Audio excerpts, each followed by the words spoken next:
Hello बच्चों, welcome to Hindi पाठशाला। आज हम पढ़ेंगे भक्तिन। ये भक्तिन का पार्ट 2 है। पहले पार्ट में हमने भक्तिन के जीवन के 3 परिच्छेद पढ़े और चौथा आरंभ हुआ जब लेखिका से भक्तिन की भेंट हुई और उन्होंने भक्तिन को जानना प्रारंभ किया।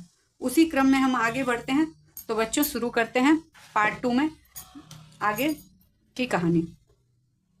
यहाँ तक हमने पढ़ा था, अब हमहू पढ़े लागब तो घर गृहस्थी कौन देखी सुनी। इसके आगे शुरू करते हैं।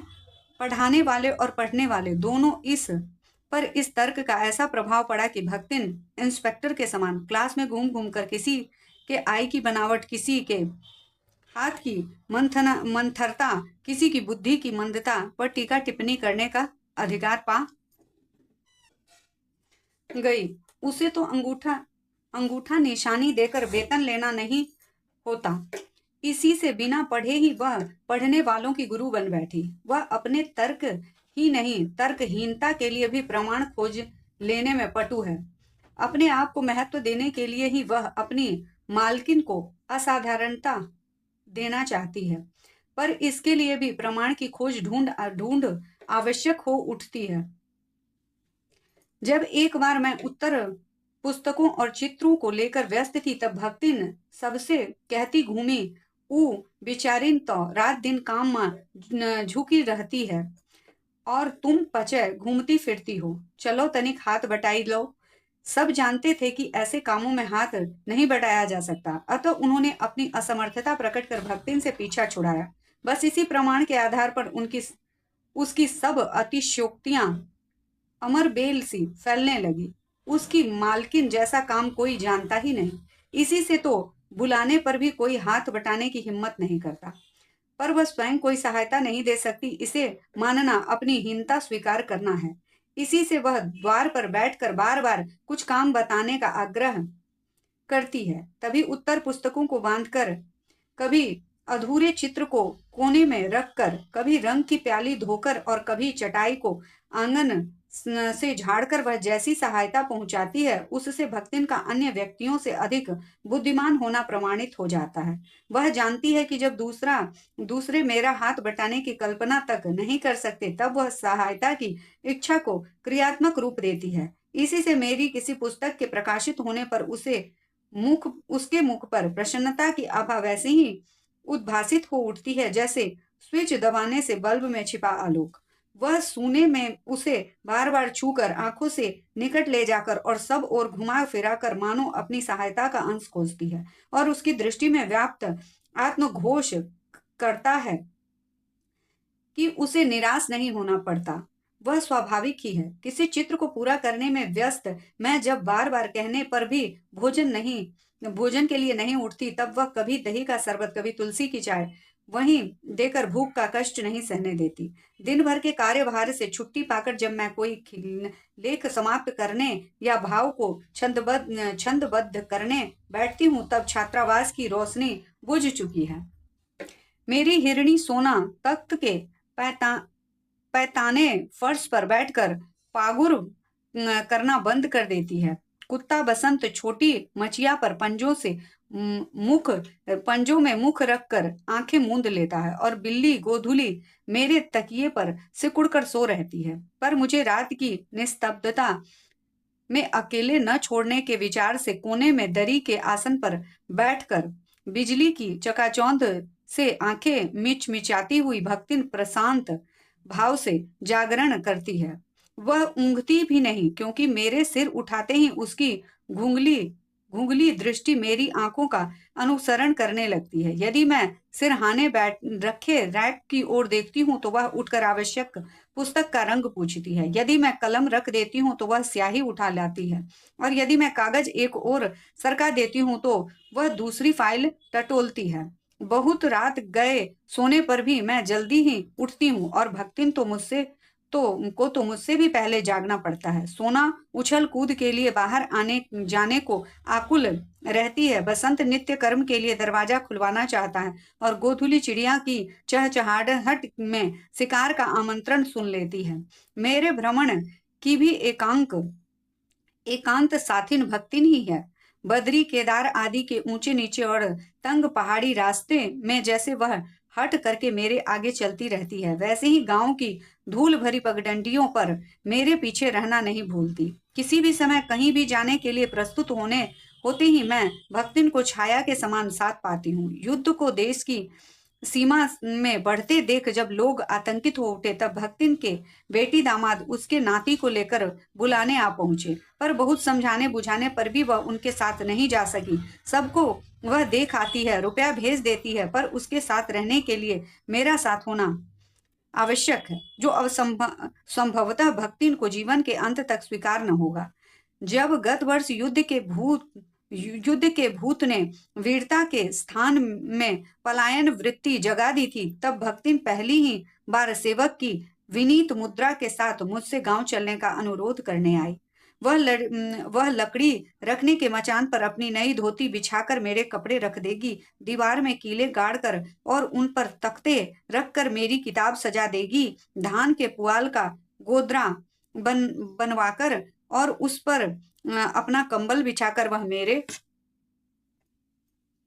सोने का प्रबंध करेगी, मेरे रंग स्याही आदि को नई हड़ियों में सजोकर रख देगी और कागज पत्रों को शीके में यथाविधि एकत्र कर देगी। मेरे पास वहां जाकर रहने के लिए रुपया नहीं है, यह मैंने भक्तिन के प्रस्ताव को अवकाश न देने के लिए कहा था, पर उसके परिणाम में मुझे विस्मृत कर दिया। भक्तिन ने परम रहस्य का उद्घाटन करने की मुद्रा बनाकर और पोपला मुंह मेरे कान के पास लाकर हौले हौले बताया कि उसके पास 5 बीसी और 5 रुपया गड़ा रखा है, उसी से वह सब प्रबंध कर लेगी। फिर लड़ाई तो कुछ अमरौती खाकर आई नहीं, जब सब ठीक हो जाएगा तब वह यहीं लौट आएगी। भक्तिन की कंजूसी के प्राण पूंजीभूत होते होते पर्वताकार बन चुके थे, परंतु इस उदारता के डायनामाइट ने क्षण भर में उन्हें उड़ा दिया।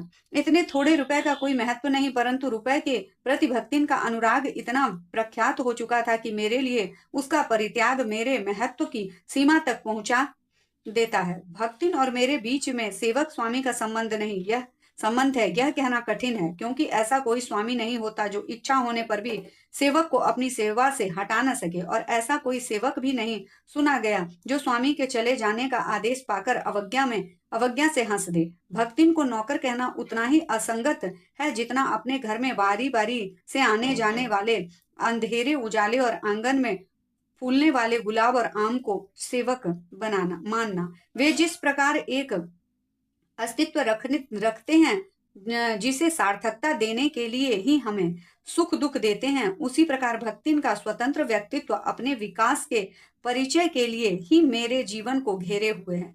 परिवार और परिस्थितियों के कारण स्वभाव से जो विषमताएं उत्पन्न हो गई हैं, उनके भीतर वे एक स्नेह और सहानुभूति की आभा फूटती रहती है। इसी से उसके संपर्क में आने वाले व्यक्ति उसमें जीवन की सहज मार्मिकता ही पाते हैं। छात्रावास की बालिकाओं में से कोई अपनी चाय बनवाने के लिए दहली पर बैठी रहती है, कोई बाहर खड़ी मेरे लिए बने नाश्ते को चखकर उसके स्वाद की विवेचना करती है।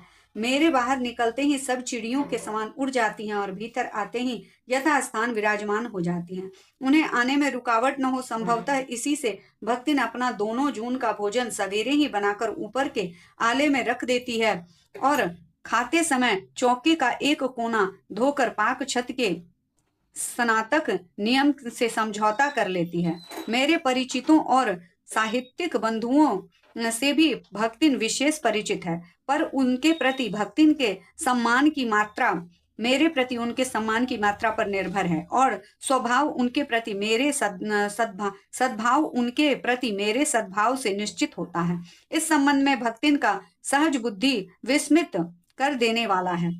वह किसी को आकार प्रकार या वेशभूषा से स्मरण करती है और किसी को नाम के अपभ्रंश द्वारा। कवि और कविता के संबंध में उसका ज्ञान बढ़ा है, पर आदर भाव नहीं।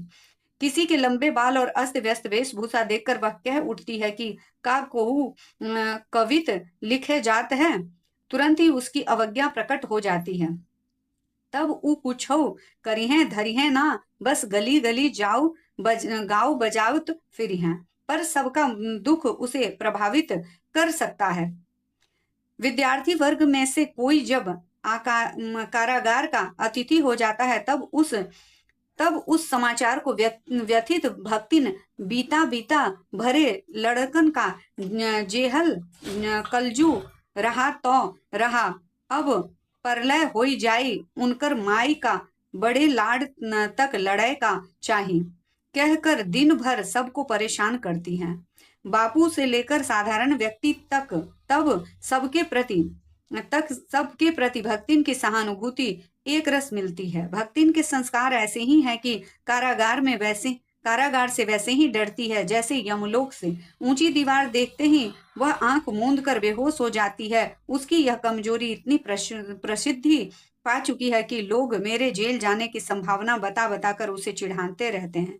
वह डरती नहीं, यह कहना असत्य होगा, पर डर से भी अधिक महत्व मेरे साथ का ठहरता है।